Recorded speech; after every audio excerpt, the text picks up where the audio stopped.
एक छोटे से गांव में एक रिक्शा वाला रहता था। उसका नाम सुनील और उसकी पत्नी का नाम अनीता था। सुनील बहुत ही दयालु और मन का सच्चा इंसान था। उसकी भगवान में श्रद्धा भी अटूट थी। कैसी भी परिस्थिति में उसका भगवान पर से भरोसा नहीं डगमगाता। वह रोज ऑटो रिक्शा चलाकर लोगों को उनके घर लेकर जाता था। छोटे बच्चों से लेकर बड़ों तक सभी से उसका बर्ताव अच्छा था। अच्छे स्वभाव की वजह से सैकड़ों लोग उसे पहचानने लगे थे। आधी रात भी अगर किसी को आवश्यक काम से बाहर जाना पड़े तो वह नेक इंसान तैयार हो जाता था। रात के समय भी औरतें भरोसे के कारण इस रिक्शा चालक की रिक्शा में न डरते हुए जाती थी। वो एक दयालु मन का इंसान था। सभी गांव वाले उसे बहुत प्यार करते थे। उसे 3 लड़कियां थीं, चांदनी, सलोनी और अंकिता। तीनों पढ़ाई कर रही थी। बड़ी लड़की की पढ़ाई पहले से ही पूरी हो चुकी थी। सुनील ने अपनी बड़ी बेटी चांदनी को 12वीं तक की पढ़ाई करवाई थी। बाकी की 2 लड़कियां पढ़ाई कर रही थी। उम्र होते ही उसने अपनी बड़ी बेटी की शादी करने का निर्णय किया। भगवान ने दिया हुआ उसके पास जो भी कुछ था वो उसके लिए काफी था। रिक्शा चालक ने अपनी बड़ी बेटी की शादी एक अच्छी जॉइंट फैमिली में तय की। उसके ससुराल वालों ने शादी की तारीख निश्चित की थी। रिक्शा चालक ने अपनी बेटी की शादी के लिए पैसे जमा करने के लिए रात दिन मेहनत की थी। उसने अपनी बेटी को गहने, कपड़े और शादी का सब सामान खरीदी किया। वह अपनी बेटी की शादी का दिन देखने के लिए आतुर था। एक दिन वह भगवान के मंदिर में पूजा करने गया। मंदिर में पूजा करते हुए वह बोलने लगा, हे भगवान, मेरी बेटी की शादी जल्दी होने वाली है। मेरी बेटी की शादी का सामान खरीदी करते समय मुझे कोई भी कमी नहीं हुई।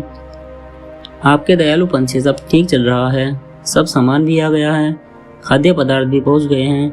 उसने इन सभी के लिए भगवान का उपकार माना और उन्हें धन्यवाद दिया।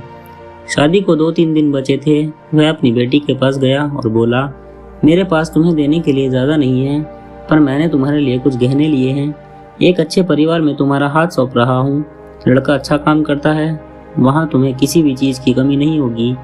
लड़की, यह दूसरों की संपत्ति होती है, उन्हें एक न एक दिन ससुराल जाना ही पड़ता है। कभी निराश मत होना बेटा। आज मैं तुम्हें यह पाठ सिखा रहा हूँ, बड़े लोगों की आज्ञा का पालन करना, अपने सास ससुर को अपने माता पिता समान समझना। मैंने तुम्हें 12वीं तक पढ़ाया है और सिलाई भी सिखाई है। ससुराल वालों ने तुम्हें कोई भी काम करने को कहा तो वह काम तुम जरूर करना। हमारी प्रतिष्ठा का ध्यान रखना। लड़की उसके अच्छे गुणों से ससुराल वालों को अपना बनाती है। तुम्हारे सास और ससुर तुम्हें ताना मार रहे होंगे तो समझ लेना कि तुम्हारे खुद के माता पिता तुम्हें बोल रहे हैं। यह सब बातें वह रिक्शा चालक अपनी बेटी को समझा रहा था। समझाते वक्त उसकी आंखों में आंसू आ गए थे। घर में शादी का वातावरण था। घर में रिश्तेदारों की धूम थी। शादी को 3 दिन बाकी थे। रात में अचानक रिक्शा चालक के घर भीषण आग लगी। उस रात को उसका पूरा घर आग के लपेट में आ गया। उसके घर में उसकी छोटी बेटी अंकिता पानी पीने के लिए उठी। उसने देखा कि आजू बाजू में सिर्फ धुआं ही धुआं है और उसने अपने माता पिता को जगाया। जागते ही वह सब आग लगी ऐसा चिल्लाने लगे, कोई तो हमें बचाओ। बड़ी मुश्किल से रिक्शा चालक ने पीछे की बालकनी में जाकर खंबे के सहारे से बालकनी के बाहर जाने का प्रयास किया। घर के सभी सदस्यों को जैसे तैसे उसने बचा लिया, लेकिन आग में घर का सब सामान जलकर खाक हो गया। आग में शादी का सब सामान जलकर राख हो गया था। जहाँ थोड़ी देर पहले खुशियाँ थी, वहाँ का दृश्य अब देखा नहीं जा रहा था। जिसने देखा उसकी आंखों से आंसू आने लगे। सब सोचने लगे, बेचारा अब क्या करेगा। चांदनी उसके पिता की तरफ दौड़ते हुए गई और बोली, पापा निराश मत हो, पापा थोड़ी भी चिंता मत करो, यह सब मेरे नसीब में लिखा था।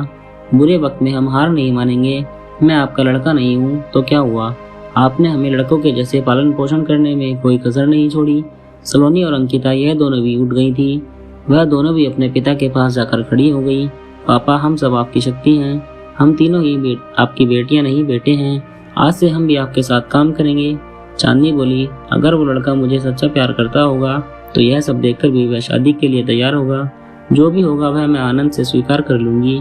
चिंता मत कीजिए। तीनों बेटियों ने मिलकर अपने पापा को समझाया।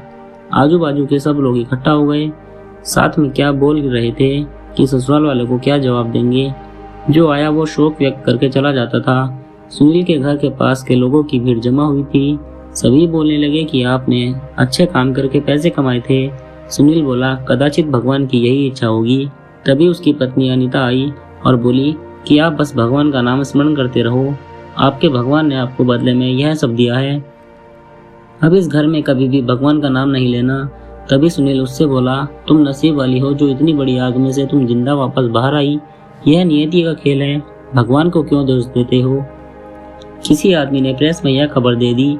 दूसरे दिन समाचार पत्र में खबर आई कि ऑटो रिक्शा चालक सुनील के घर में आग में जलकर सब खाक हो गया। उसकी बेटी की शादी कैसे करेगा? जिसने भी यह खबर सुनी उसने मदद की। उसे भले रिक्शा चालक को पहचानने वाले सब आए और पता नहीं अपने साथ क्या लाए। उसके घर तोहफों से भर गया था। किसी ने गहने, किसी ने कपड़े और किसी ने तो राशन, किसी ने पैसे दिए। सब सुनने के बाद सभी रिश्तेदारों ने मदद की। शाम तक उसके घर में कितना रुपया जमा हुए थे पता नहीं। तीनों लड़कियों ने सब पैसे पापा के पास दे दिए। तब सभी का अपनी आंखों पर विश्वास नहीं हो रहा था कि जहां सब ध्वस्त हो गया था वहां उसने तीनों लड़कियों के साथ बैठे बैठे इतने पैसे जमा कर लिए कि आसानी से शादी हो सकती थी। भगवान देता है तो छप्पर फाड़ कर देता है। उसने अपनी बेटी की शादी मंदिर में बड़े धूम धड़ाके के साथ की। लोग आपस में बोल रहे थे कि सच्चे मन के इंसान को भगवान मदद क्यों नहीं करता। आज भगवान के इस चमत्कार पर सभी की श्रद्धा थी। भगवान जो भी करते हैं वह अच्छा ही करते हैं। रिक्शा चालक की पत्नी बोली, मुझे माफ कर दो। गुस्से से भगवान को क्या कुछ नहीं बोल दिया। तीनों लड़कियां हंसते हंसते माँ की तरफ देख रही थी। थोड़ी देर बाद जहाँ सब रो रहे थे वहाँ सबके चेहरे पर खुशी दिखी। भगवान सच्चे मनुष्य की सबसे कठिन परीक्षा लेने में कोई भी कसर नहीं छोड़ते हैं। सुनील और उसकी बेटियों ने संकट के समय एक दूसरे का साथ दिया, अपना विश्वास डगमगाने नहीं दिया। सच्चाई और भगवान में विश्वास के साथ अपना कर्म करते रहिए। फल की इच्छा करो या ना करो, सही समय पर सही फल जरूर मिलता है। और जब भगवान हमारी मदद करना चाहते हैं तो ऐसे करते हैं जहाँ तक हमारी बुद्धि सोच भी नहीं सकती। दोस्तों, आपकी यह कहानी कैसी लगी हमें कमेंट करके जरूर बताएं और इसी तरह की कहानी सुनने के लिए हमारा चैनल कहानियों की लाइब्रेरी को जरूर सब्सक्राइब करें। फिर मिलेंगे एक और नई कहानी के साथ। धन्यवाद।